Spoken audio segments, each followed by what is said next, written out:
Hey Tang, thank you so much for joining me. How are you?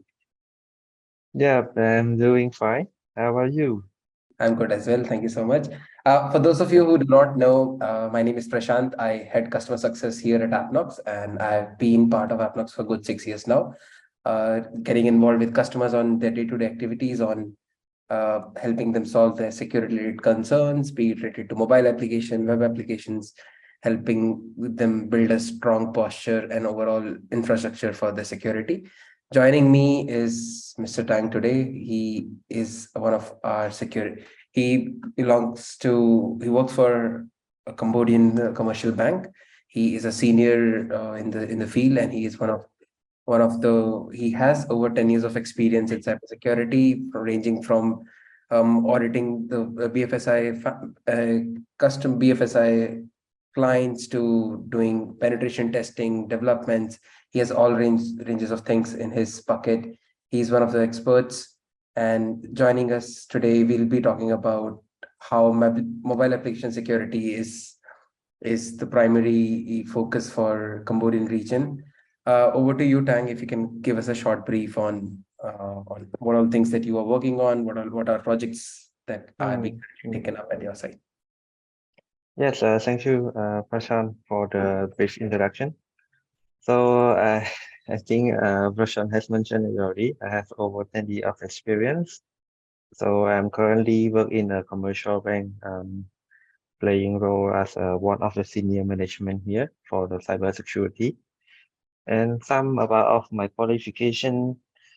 Well, I experienced in auditing and I also qualify for the ISMS, PCI DSS lead implement, as well as my latest achievement is on the Certified Information Security Professional from IC Square.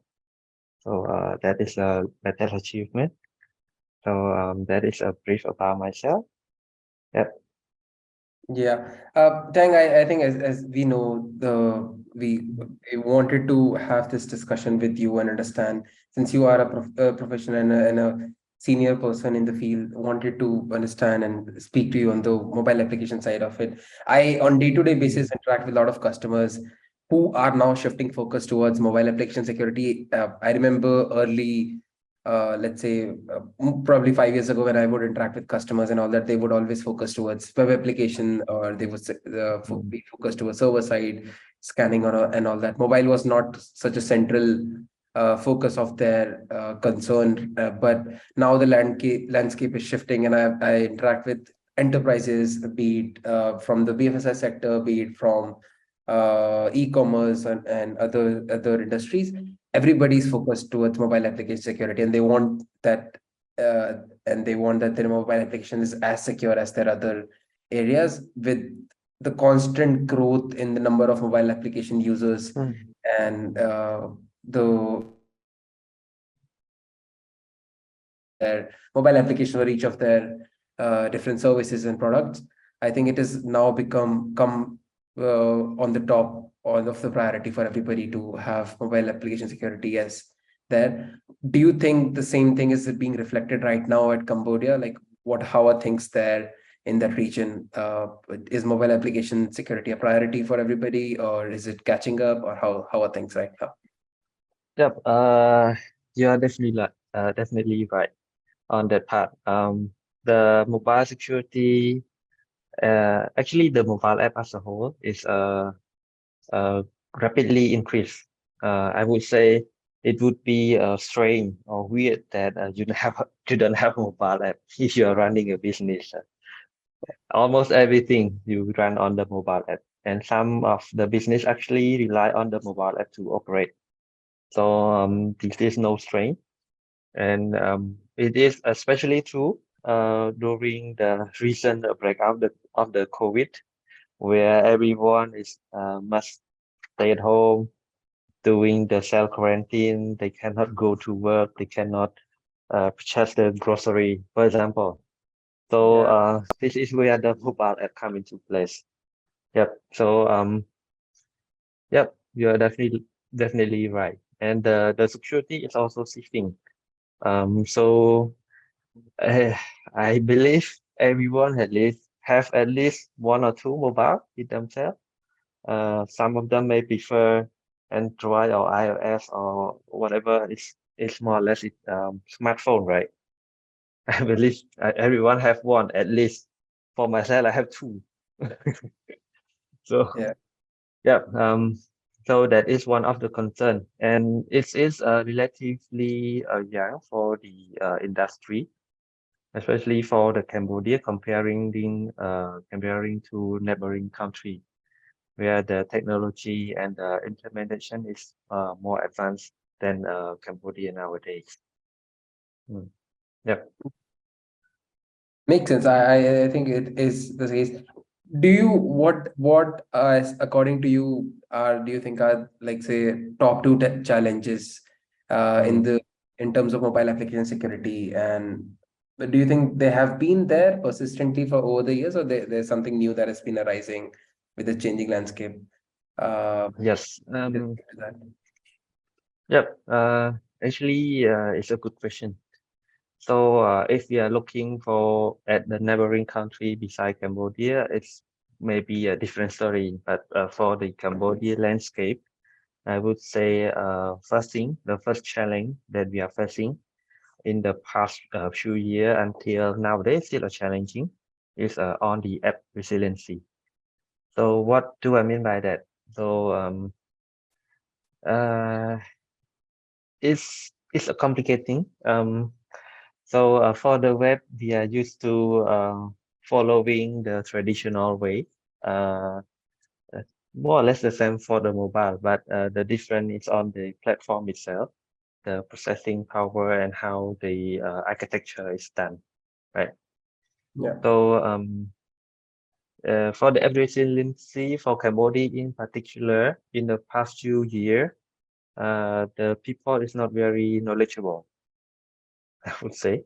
So only in the recent year that people start to know the term what is cyber security, right? So they are very vulnerable to phishing attack, to install unwanted software on their mobile phone in particular, right? Especially on the old people, they may find it very challenging to understand what is cyber security.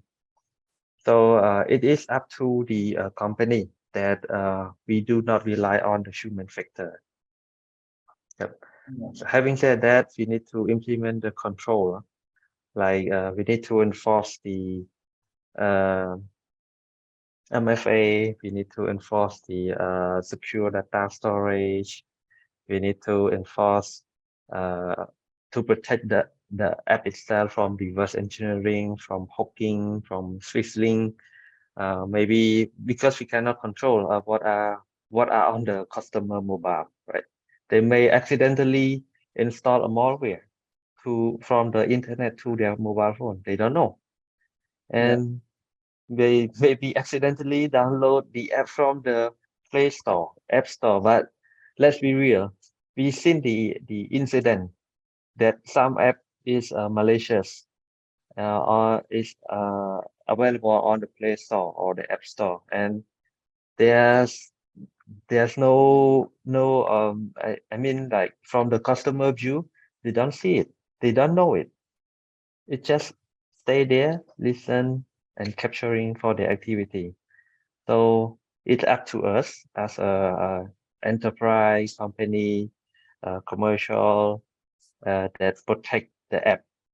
So the app is recently by itself. Okay, that is the first challenge.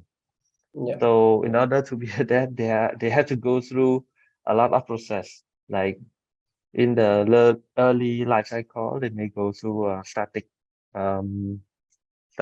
code analysis, dynamic code analysis, API testing, and maybe case by case need to perform the penetration testing as well. So this is a challenging. All of these are relatively new in Cambodia. Some of them now they may not perform the code scanning. They may not perform the penetration testing. Right. This is a challenge. And come to the second challenge is also how the methodology, how the app is being built, right? Because what I can see from nowadays, what I have previously mentioned, for those who have already practiced, they're facing new challenge is on the how the app is developed. So they move from waterfall to agile, right? So if we used to do what we do, the menu testing, menu code review, menu pen testing, then it would be very stressful and challenging. And it's not very ideal to meet with the rapid deployment, rapid development of the mobile to meet the customer need, right? So this is where a lot of company start to building the automation. And then I see this is what we need right now. Yep. Yeah, I think excellent points there, Tang. I see these are some of the things that are not just limited to Cambodia itself. These are something that are there across globally as well. I speak with customers on a regular basis. These are something that they are also struggling on, trying to make sure that they have a better uh, development processes and a better like the from the development stage itself, they start to have that mindset. The developers have that mindset of building or writing a secure code to analyzing and scanning it at the code level itself, and even the whole shift left philosophy of making Mm. sure the application is secure while it is being built and not just uh, going through scanning once it is built. So I think that is those are two excellent points. You did mention that there is a rise of cybersecurity now in the Cambodian region. Do you think there are other emerging trends and technologies that are reshaping the landscape in the mobile application security? And uh, uh, uh, how are these trends impacting the overall security posture for mobile applications right now? Yes, that is another good question. So my answer to that is not far different, except that everyone is try to build a super app. So they try to integrate, consolidate everything into the app. Okay, not just for the e-commerce. It just the operation is no longer simple. Where we previously what we fix, what we need to be done, need to be checked. It's just for the ourselves, our infrastructure. But now, since we are trying, everyone, not just us, trying to be a super app, they try to integrate a lot of partnership come in. They even let the app talk to each other uh, by deep link or universal link, if you're aware of that. So this is where the thing get very complicated because the service that we rely with that we are integrate and rely with our partner with third party may not be all the time available. That is the first concern. The second concern is it secure? Because it's out of hand, it's out of scope that this can be done, right? uh, Anything that we find, we need to let them fix for us, right? So these are the training, um, and it's also a complicated thing. So from my point of view, um, I need to go back to resiliency, where we not relying on third party or human factors by ourselves. Just we need to secure the app itself. So it's not meaning that there's no guarantee. Let's be clear on cyber security. There's no guarantee that app can be secure, but we just make it hard for the attacker to compromise our app, right? And for the third party, we need to have a contract and the agreement that these are the requirements need to be done. Penetration testing need to be performed. Code scanning must be done, and clean and clear, and vulnerability must be maintained. Something like that. Yep. And one more trend that I also see is also related to previous point. It's about super app. So once we start to integrate a lot of stuff into our app, then it come to how we manage it, right? So if that function is broken, then we need to somehow disable that function without having to update the app, without impacting the stock customer experience, right? This is where I would say the terminology is remote app management, right? Where the developer need to embed the dynamics or configuration code that can be managed from the portal. Okay. This is another emerging trend in Cambodia. I don't see a lot of company doing that right now. Just only a few banks that doing the remote app management and has the ability to turn off and on the function and integration on the fly without impact the customer or having to update the app. Okay. I think you mentioned about how there's increase in mobile application adoption across the region, and you also mentioned that everybody's shifting towards a mobile application and releasing super apps and whatnot. Do you think say with increasing adoption of mobile application in mobile banking, which you have been part of the industry for good a decade now, and Mhm. are there any specific security considerations that individuals and organization needs to keep?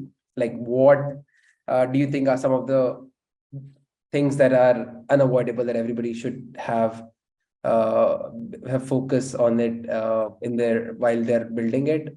And or are there any examples that you can cite from the past that can basically present a case for our listeners or viewers as to that they Mhm. have to make sure that these things are up to the mark?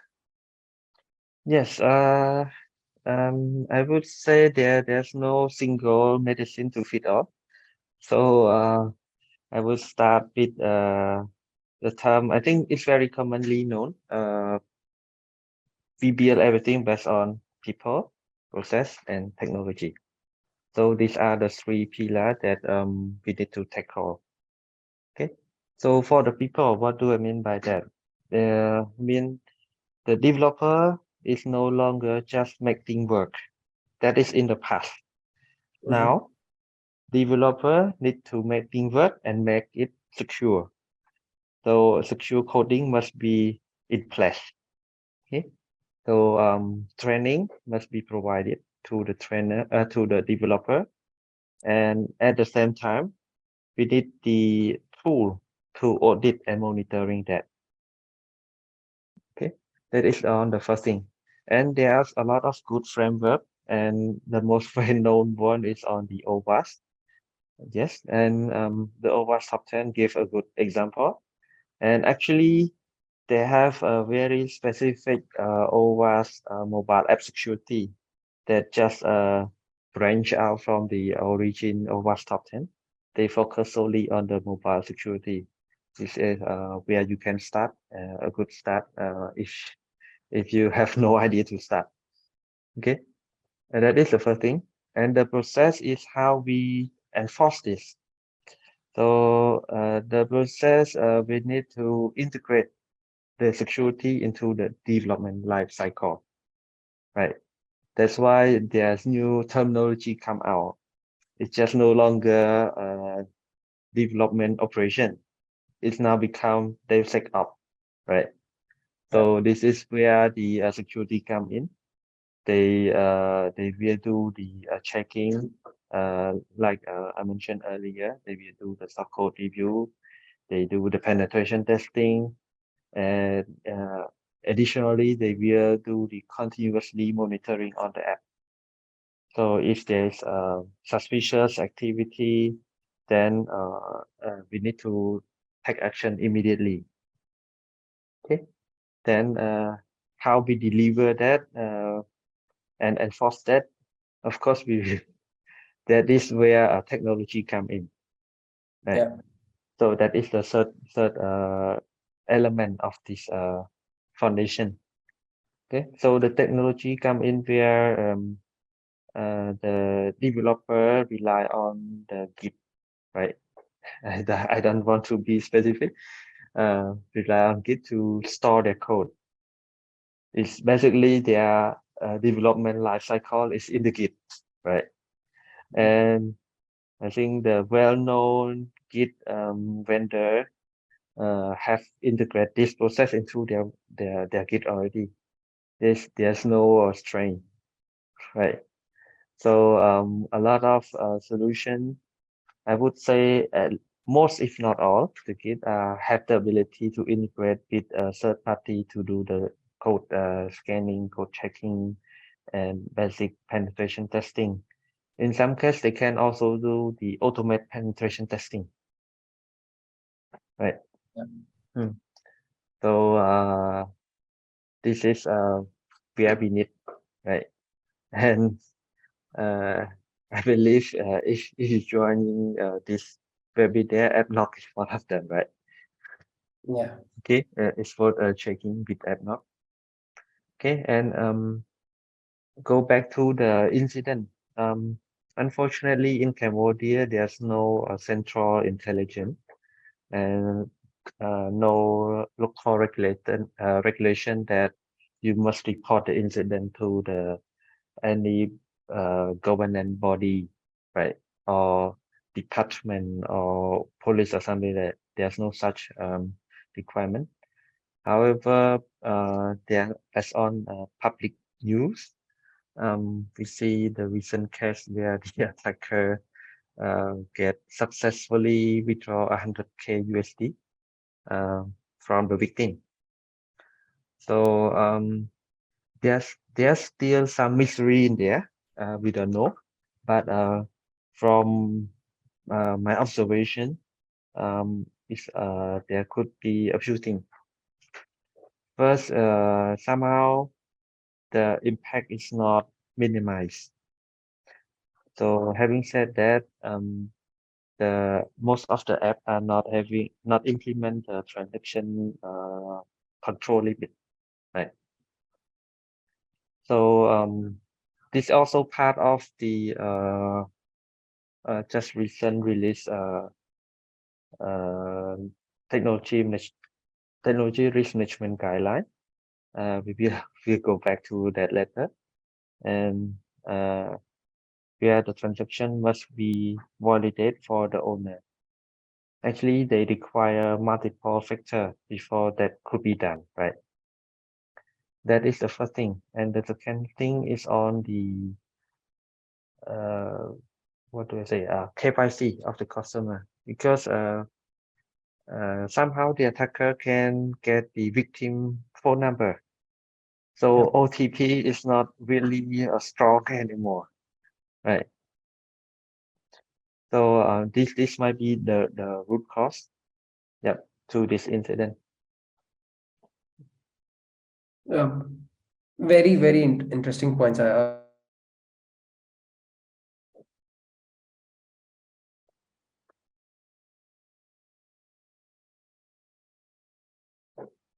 Stages, very with respect to the building strong processes, educating and giving knowledge to the people writing the code, and also bringing in the right set of technology that enables both people and processes to make sure that all these things work together collaboratively. And I think those are three excellent points that are very fresh. And I think you did touch base on how there are now. You mentioned that there were not many, or there's no central body, or there aren't much policies. But you did touch base on how there is now a technology risk management guideline uh, that is being published, or that is there in the Cambodian region. Would you mind sharing some more insights on what is it like? Is it mandatory for everybody? Is it all limited to banks, or how is it right now? Yep. For the technology risk management guideline is issued by National Bank of Cambodia back in 2019. Yeah. So there's not very specific requirement toward mobile security. that there are some requirements regarding to the internet banking and mobile banking, and we can relate that. And for the scope of the implementation, of course, National Bank will be the parent, the governor for the bank and MFI in Cambodia. So every bank and MFI need to be abide by the technology risk management guideline, right? And they actually don't mention that we should follow this and that framework, but from what I see, on the requirement, they mention on the encryption, on the how its data should be encrypt in the motion, how the data should be encrypt at rest. Okay, when they store on the mobile, on the server, then they touch on the monitoring part, that we should have this tool, the solution to keep monitoring and continuously monitor for the threat, for the vulnerability. They also mention on the vulnerability that maybe exists on the mobile app, on the mobile and on the server side. So also the MFA, I think that is the usual stuff. And I think you can refer, from my opinion, you can always refer back to OWASP. It's a very good framework. I strongly recommend that if you are doing the mobile app development, you are doing the web development, they have a very specific checklist for the mobile in this case. They ranging from how should the data should be stored, how what are the cryptography that we should be used, what should be protects again, uh, how we should address with the third party dependency, third party integration. This is a good start if you want to abide by the requirement that yep, I think that is pretty much on the local regulator, and touch on a bit on the data privacy. There's no official coming out yet. There's actually some work in progress from my connection. We are doing something similar to GDPR in but that is just yet to be released. It's just still work in progress. I don't want to talk much about that. It's still a work in draft. Okay. Aw- Awesome. I think with definitely with the increase in the adoption of the mobile applications across the region, definitely the region is waking up to the concerns of mobile application security as well. And with more senior folks like you out there to help and assist the organizations and head into the right direction. I see the journey is upwards now for the Cambodian region. Thank you so much, Tang, for joining me on this lovely chat. It has been great to host you. Uh, Thank you so much. Okay. Thank you. Okay, thank you. Have a good day. Yes. Thank you, Prashant. Hope to see you someday. Yeah. Okay. Thanks. Yeah.